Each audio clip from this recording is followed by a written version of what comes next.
Christos alia vimerelos ortnia de arutium Christosi. Donc toutes les églises arméniennes d'Arménie, de la diaspora partout dans le monde, fêtent aujourd'hui Pâques, dimanche de Pâques, donc par des messes, par une liturgie qui est très très riche, donc l'église arménienne. Vous pouvez suivre actuellement donc à la chaîne de télévision publique d'Arménie donc justement cette messe de Pâques réalisée à l'église Subclicol Savuric, Saint Grégoire l'Illuminateur d'Yerevan en compagnie donc avec le catholicos Karekin II actuellement donc sur la chaîne publique d'Arménie. Voilà, nous sommes le dimanche 31 mars 2024. Vous avez remarqué qu'on a avancé d'une heure. Il est 9h33 actuellement, au lieu de 8h33 hier, en fait, la même période, il y a 24 heures. Voilà, nous avons dormi une heure de moins, mais en tout cas, ce dimanche de Pâques, c'est une journée de fête pour l'ensemble de la communauté chrétienne du monde, de la planète, dont les Arméniens, première nation chrétienne au monde.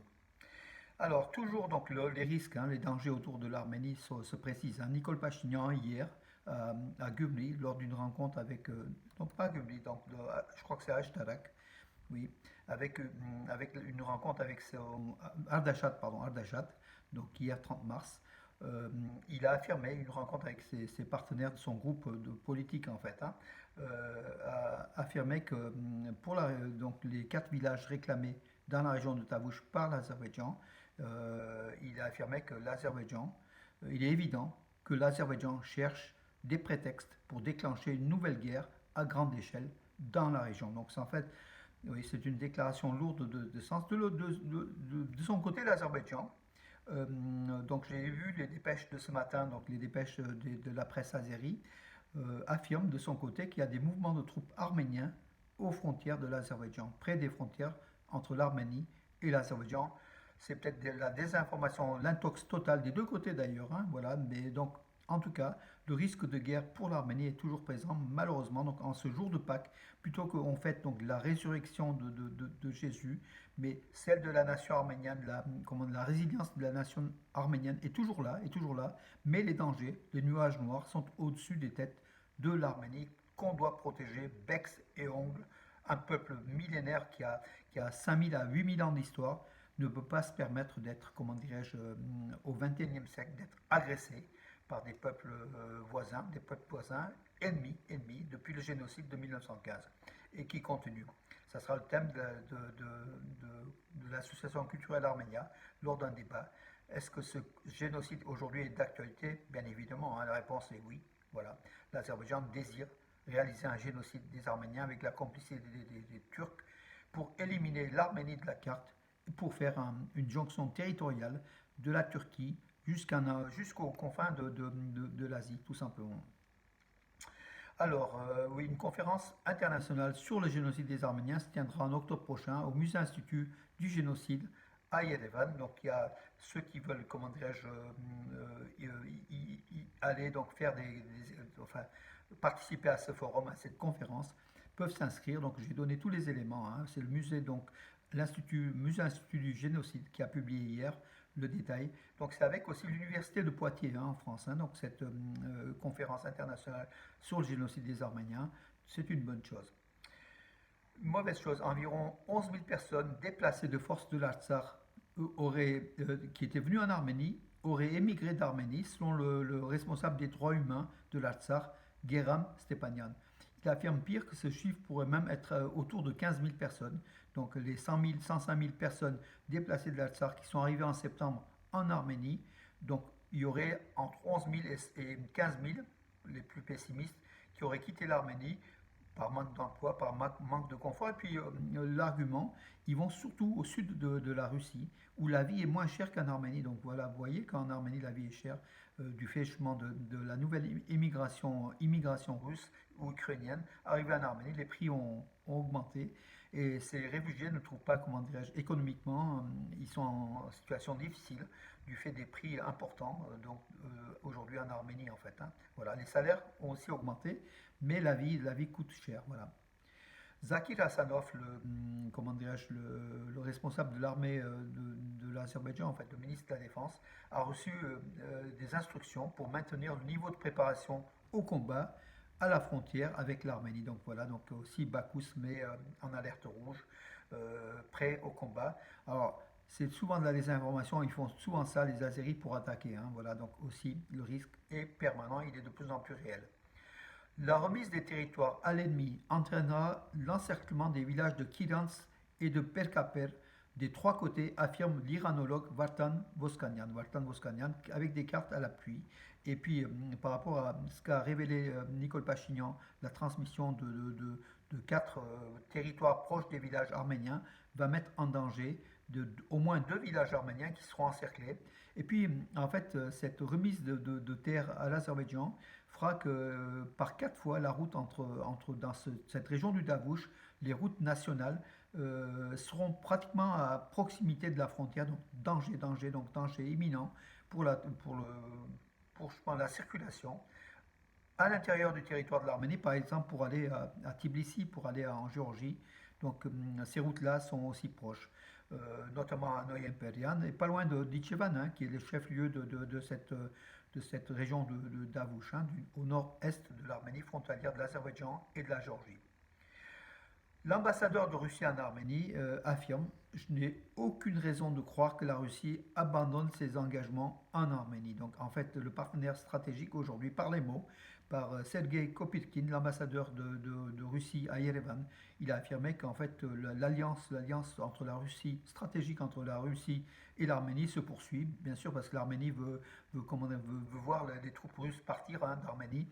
Et Moscou revient à la charge en disant que voilà, l'alliance tient toujours, que la Russie protégera l'Arménie si l'Azerbaïdjan envahissait le territoire de la République. Voilà, donc toutes nos déclarations publiques ne permettent pas d'en douter. C'est ce qu'affirme l'ambassadeur russe. Nous, on en doute en fait, hein. Voilà, entre les paroles et les actes, il y a quand même une différence. On l'a vu en Artsakh, on a vu dans la région de Sunik, Geralkunik et Vayotsor, où les Russes, enfin l'OTSC, commandé par les Russes, l'OTAN à la russe, n'est pas intervenu. Voilà, donc pourtant, voilà, Sergei Kopyrkin donne des, comment dirais-je, donne des gages, au moins des paroles, voilà. Et il ne comprend pas pourquoi il y a une hystérie anti-russe aujourd'hui en Arménie. Quel est le but de telles déclarations, en fait, anti-russes, hein, pour le moins dire hostile à l'égard de la Russie, dont nous venons de parler?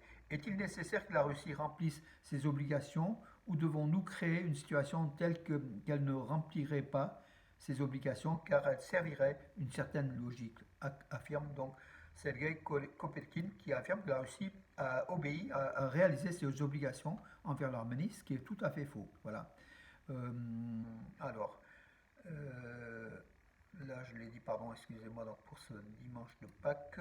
Alors, oui, aujourd'hui, ce dimanche de Pâques, aura lieu une prière à l'église Sainte-Vierge-Marie de Voskepal, donc juste sur ces terres qui vont être transmises à l'Azerbaïdjan en fait. Il y a une église datant du 7e siècle et il y aura une messe, une cérémonie religieuse du moins, voilà, dans cette église avec l'évêque, enfin l'archevêque du diocèse du Tavouchin, donc Bagrat Galstanian, qui est un opposant farouche à Pachinian, hein, parce que c'est un guerrier, c'est un archevêque qui connaît l'histoire, qui connaît le risque que court l'Arménie aujourd'hui, qui connaît le pantouanisme et qui demande comment à Pachinian de ne pas transmettre. Suivant aussi le désir du peuple aussi, hein, Bagrat Galstanian, il est très écouté, il est très, c'est un homme de foi et c'est un homme qui aime sa patrie, l'Arménie. Voilà, donc cette église du 7e siècle, donc aujourd'hui, donc il y aura des prières, voilà, pour dire qu'on est là. C'est une église arménienne et qu'elle ne doit pas être transmise, ces terres ne doivent pas être transmises à l'Azerbaïdjan, ça appartient bien à l'Arménie. Hier, les députés arméniens et des membres du gouvernement ont rencontré dans la région d'Arakatsod des personnes déplacées de force du Haut-Karabakh avec justement le gouvernement et puis les députés ont expliqué un peu les actions donc au profit des Arméniens de l'Artsakh réfugiés en Arménie et puis surtout au niveau des logements, hein, en fait l'aide au logement, aux constructions. Il y a eu des échanges entre le public et justement ces réfugiés arméniens de l'Artsakh qui sont démunis de beaucoup de choses, hein, qui ont besoin de beaucoup de choses.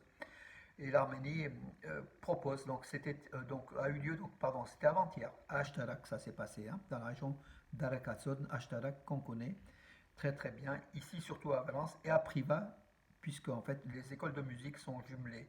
Il y a des liens forts entre Achtalak et, et Valence et la ville le chef-lieu aussi de l'Ardèche, Privas, avec son maire Michel Vala, que je salue, un ami personnel, un ami de beaucoup d'Arméniens, un ami de l'Arménie. Et voilà, pour revenir à Achtalak, tout simplement, la question était pour les réfugiés. Ces réfugiés ont besoin de l'aide du gouvernement de plus en plus. Et il faut que le gouvernement aide pour que ces réfugiés puissent rester en Arménie et ne pas partir dans le sud de la Russie ou ailleurs, comme c'est le cas, on l'a vu. Voilà. La Poste d'Arménie a émis une série de 9 timbres-poste sur les armoiries du royaume arménien de Cilicie, donc des armoiries qui datent du XIIIe au XIVe siècle. Le royaume arménien de Cilicie, ou la Petite Arménie, en fait le royaume de Petite Arménie proche du royaume des Francs, de la France, était sur les bords de la Méditerranée orientale, un royaume arménien, donc après la chute du royaume arménien des Bagratites d'Ani. Voilà, donc ce royaume a été fondé en 1080 et ça a duré jusqu'en 1380, 1080 jusqu'à 1375, pardon. Voilà, donc la poste arménienne a émis une série donc, de 9 timbres avec le blason, en fait, les armoiries, très belles armoires, avec un lion qui fait penser à Richard Cœur de Lion, en fait. C'est le lion qui est très agressif. Voilà, donc avis aux collectionneurs, mes amis, en ce dimanche. Et puis on finira donc cette de la nuit dernière à Los Angeles. Donc le boxeur arménien, qu'on connaît tous, un champion du monde de WBA, oui, de ceinture WBA, Arsène, des lourds légers, Arsène Goulamirian, il s'est incliné face au Mexicain Gilberto Ramirez au point 118-110. Il était en manque d'entraînement en fait. Son dernier match remontait il y a 4 ans. Donc voilà, Arsène Goulamirian. C'était le dernier Français, l'Arménien de France, qui avait une ceinture pour la France, une ceinture mondiale. Ben, il a perdu. Voilà, il devra se remettre en question, reboxer un peu plus, de façon plus importante, plus régulière, pour reparvenir, pour arriver justement à reconquérir un titre mondial. En tout cas, nous on y croit. C'est quand même quelqu'un de très très fort. Bon, là, c'est sans doute le manque d'entraînement qui a fait que face aux Mexicains qui avaient plus de combats ces derniers temps, il a perdu au point, à l'unanimité des juges d'ailleurs. Voilà.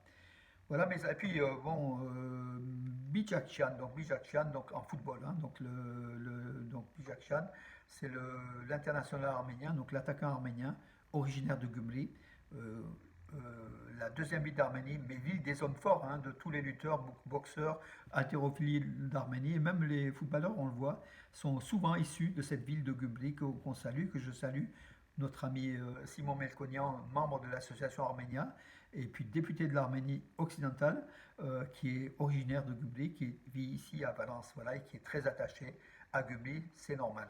Voilà, donc en fait, Varan Bijakshan, il y a Pogon, donc l'équipe polonaise, il a marqué, il est entré donc dans le match, il a marqué à la 85e minute, il est entré à la 87e minute, il a marqué le troisième but de son club. Voilà, c'est son cinquième de la saison en championnat de Pologne. Voilà mes amis pour aujourd'hui. En tout cas, Christos Haliav Imerelots, Ortnial Christosi. Joyeuse Pâques mes amis. Bonne journée.